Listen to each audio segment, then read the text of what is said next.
lettre Z, zodiaque, associé à la photo zeste de sieste en Z.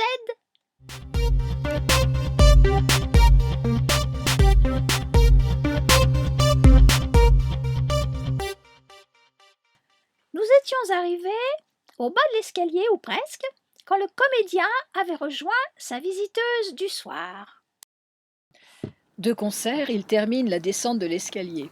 Elle tient solidement sa chance et renchérit sur le silence qu'on lui oppose, marchant à côté de l'incognito.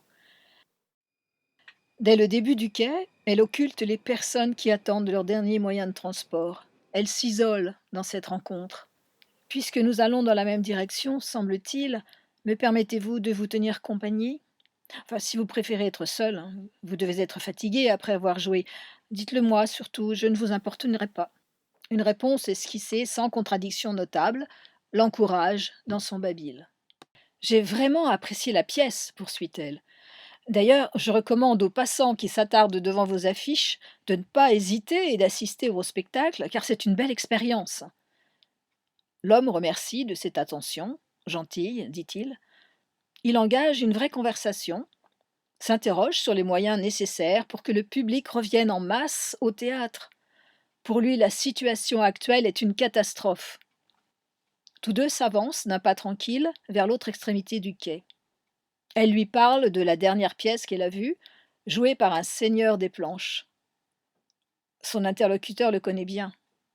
Il s'enquiert de la santé de ce comédien touché par la grâce. Elle lui répond qu'elle l'a senti aux limites de l'épuisement.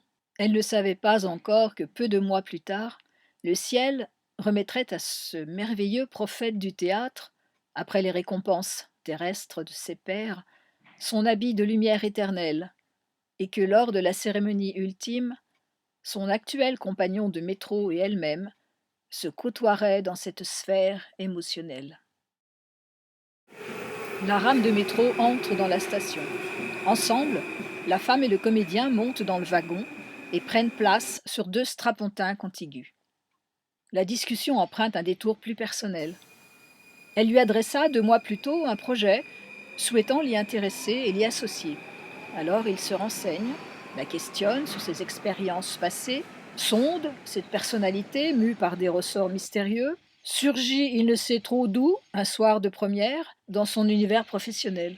Elle est extraordinairement détendue, plus une once de timidité dans ses réponses, dans ses explications, dans ses motivations. Elle apparaît très déterminée, comme guidée par un phénomène qui dépasse l'entendement. Elle attire aussi l'attention du comédien sur le fait qu'ils ont en commun, par leurs parents respectifs, un garage et la couture. Hélas, ce moment privilégié trouvera sa chute inévitable dans quelques arrêts. Je descends à la prochaine, lui dit-elle dans un sourire. Et la prochaine, très vite, devient la présente.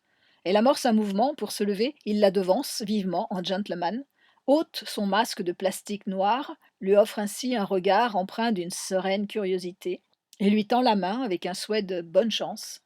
Elle saisit cette main chaleureuse, puis, dans un sursaut imprévu, elle ajoute « Je vous embrasse !» et dépose 2 baisers sur les joues étonnées de ce compagnon temporaire de voyage. Elle se détache vivement de cette attraction, surnaturelle, se retourne, sur un bonne chance à vous aussi, au revoir, enjoué, lorsqu'il se rassied et redissimule derrière ses lunettes opaques la fin de son trajet solitaire.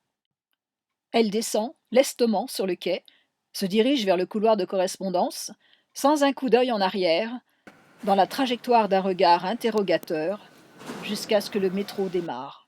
Voilà, l'intermède est clos, Zorro s'éloigne, il n'est plus qu'un souvenir qui s'estompe imperceptiblement. De retour sous les toits dans son petit espace à la Zola, son écrivain préféré, et davantage depuis qu'elle a découvert qu'il naquit le même jour d'avril que Gainsbourg et elle-même, elle passe en revue les événements de ce début de nuit. Tout d'abord, elle se présenta à l'entrée officielle du théâtre sur le grand boulevard, et là, une aimable discussion avec l'agent de sécurité lui confirme que la sortie des artistes est bien située de l'autre côté du bloc d'habitation. Et l'homme affable lui apprend que le comédien, qu'elle veut recontacter, s'enfuit très vite dès le rideau baissé. Cette information essentielle lui permet d'ajuster sa tactique. Ensuite, Ce clochard qui la retarda et permit la jonction des deux trajectoires. Elle n'ose imaginer l'improbabilité de son aventure si sa compassion amusée ne s'était pas intéressée au sort apparent de cet homme sans domicile. 13. Vendredi 13 aujourd'hui, la date fétiche dont elle a truffé d'une façon débridée le script remis au héros noir. Enfin, malgré l'heure tardive, elle rédige sur son téléphone portable une réponse à une personne au talent secret. Alors qu'elle quittait son domicile, cet ami lui exprima son soutien intuitif et amical, souvent infaillible, par ce message énigmatique et encourageant. Ce soir, tu auras un contact et aussi un coup au cœur. Bonne chance.